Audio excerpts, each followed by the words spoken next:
مبروك طبعا للشعب المغربي الوصول إلى المباراة النهائية، المغرب إلى النهائي كأس العالم. يا سلام، هذا أحلى وأجمل خبر بصراحة، المغرب إلى نهائي كأس العالم. وليش لا ما تأخذ كأس العالم؟ خذ كأس العالم. فخر، فخر واعتزاز وتحية وتقدير للجهاز الفني والإداري في المنتخب مع وهبي واللاعبين بشكل عام كلهم صراحة. المغرب يعدي ويروح، ومش عيب طموحاتك يا أخي تروح فوق، ليفلك عالي، تروح النهائيات، ما تروح دور الستة و16 والثمانية نصف النهائي، تروح فوق كابتن إكرامي.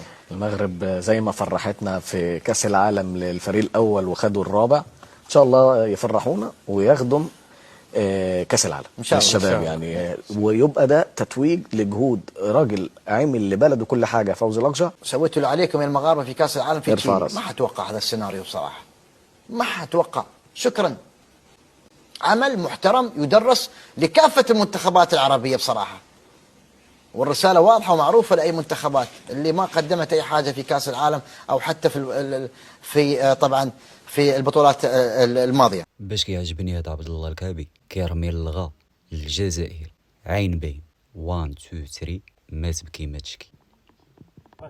وعسى